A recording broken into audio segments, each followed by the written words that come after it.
Tails is one of the cutest characters in the Sonic franchise, but his life story has been anything but warm and fuzzy. From losing his parents to drowning in a swamp and even having his soul punched out, you won't believe what Tails has been through. One common thread throughout various versions of the Sonic canon is how Tails got his nickname. Admittedly, this isn't the kind of thing that you'd think would actually need an origin story for, since there's a pretty direct line from having two tails to people calling you Tails. But if there's one thing you should know about Sonic, it's that no detail is too small to have an entire saga written about it.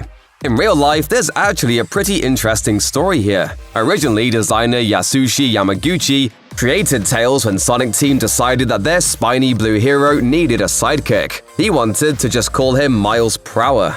The rest of Sonic Team, however, wanted a simpler name that was more reflective of the design. But eventually they compromised and decided that Tails would be a nickname. And thus, gaming's most awful pun would remain as a handle his parents hung on him. Well, what's your name, pal? Miles Prower.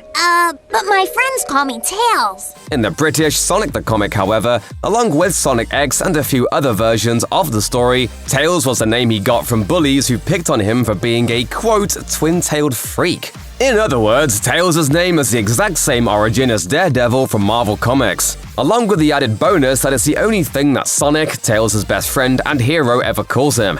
When it comes to referencing childhood trauma, Sega really does what Nintendo don't. It probably won't surprise you to learn that the most complicated version of Sonic's history comes from the 290-issue comic book series that was published by Archie Comics from 1993 to 2017. The comics originally started off as nothing more than a bunch of simple, cartoony gag strips.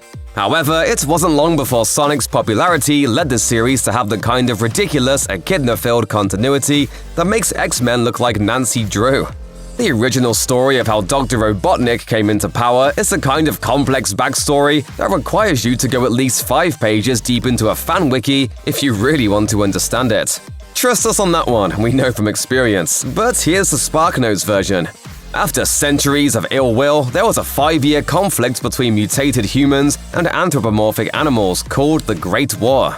During the course of the conflict, Robotnik rose to power as a human traitor who encouraged the big-eyed, fuzzy creatures to commit a full-on genocide. The day the war ended, he launched a full-scale coup, after which he took over the entire planet, installed himself as its absolute dictator, and used massive factories to convert animals into his obedient robot slaves.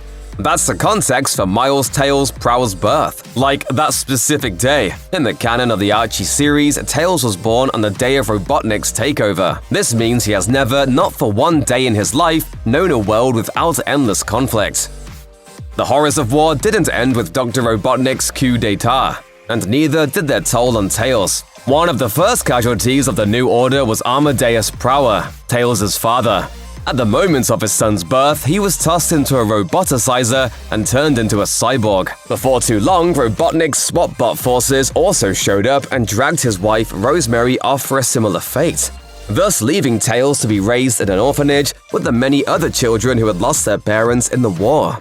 Except that Amadeus and Rosemary didn't actually die. Instead, they were abducted at the last minute by aliens, who then kept them out in space for the next decade. That is until Sonic stumbled across them while he was goofing around in the stars.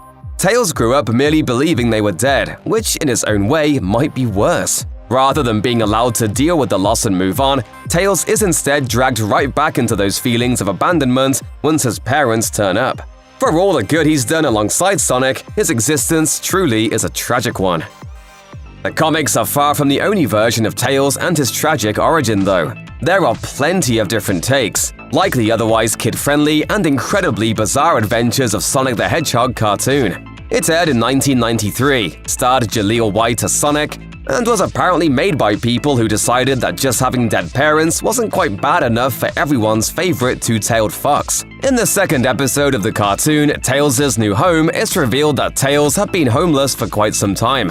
He wandered alone through the strange wilderness of Mobius. Just before meeting Sonic, he attempted to live with a family of birds because, since he could fly, he assumed he was one. In response, the birds physically threw him out of their nest, sending him crashing down onto Sonic.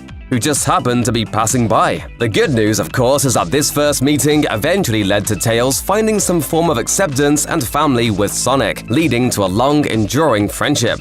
The bad news is that it took a while to actually get to that point, for after Tails relates his heartbreaking tale of woe, Sonic's immediate response was, Well, I can't slow down for stuff like that. Got it, juice, kid. Sonic then runs off, leaving Tails, who is a straight-up baby, abandoned in the middle of the road to fend for himself. It's only after Tails proves he can keep up with Sonic by flying that the Hedgehog agrees to give him a home. Good thing he was useful to someone, right? If you think Tails' origin story is bad in the regular continuity, just wait until they start diving into alternate universes. That's where things really get dark. That's not exactly unexpected, though. Most alternate universe stories that you find in comics tend to present the main timeline as the only one where things even came close to working out okay. Pretty much every issue of Marvel's What If series, for instance, ends in misery and despair. Even the one about what would happen if the Punisher's family hadn't died. Spoiler warning. No. Wait. They die anyway. For the British Sonic the Comic, the starting point is already grim. In this continuity, Tails' parents are very much alive, but they're in another dimension, with Tails trapped in Sonic's native reality instead. When that comic did a standard issue What If the Bad Guy Won story called Robotnik Reigns Supreme, however, it got way worse. In this reality, Tails still found himself transported to Sonic's dimension and plopped down in the swamp from which Sonic rescued him. The thing is, it's true It's a Wonderful Life fashion. Sonic wasn't there to save him since he never existed, thus leaving Tails to drown in dirty swamp water without anyone ever knowing he was there. Have you ever wondered if there's such a thing as a fate worse than death?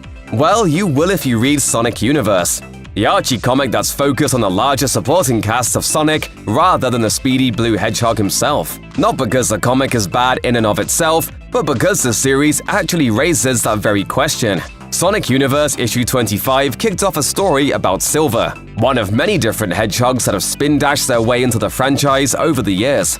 Silver is a time traveler, and through a series of overly complicated events, he finds himself in an extremely bad timeline known as Dark Mobius. In this reality, Knuckles went full Dr. Doom, now calling himself Enerjak, and set about vaporizing Eggman and taking over the planet for himself. His preferred method of dealing with his enemies was, as you might expect from a comic for children, literally punching their souls out of their bodies and then displaying their lifeless husks as trophies. And guess who one of his victims was? That's right, Tails. So what's worse, living with the pain of being abandoned as a child, drowning in a swamp, or having your soul punched out by a bright red echidna? They're all about as equally depressing, so take your pick.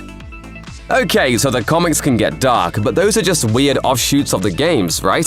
For most fans, it's the games that develop the Sonic mythos in ways that really matter. So all of the tragedy and drama that's been used to flesh out the characters in external media doesn't really count if you're a purist.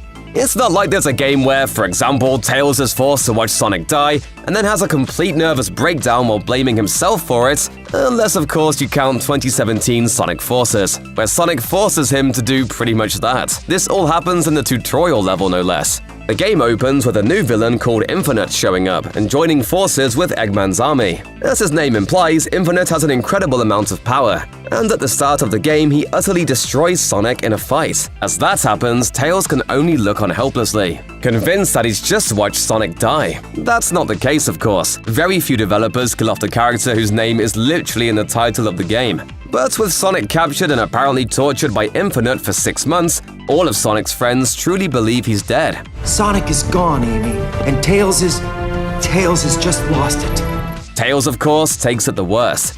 When the Resistance gathers together after the 6-month time jump, there's a conversation about how weak their forces are now that Sonic's dead, and how Tails has really lost his edge. When we finally see Tails, he's standing in a ruined city, trying to reprogram Eggman's robots while talking to himself about how he, quote, wasn't smart enough to save his friend. That's pretty grim by even Dark Souls standards, let alone Sonic the Hedgehog.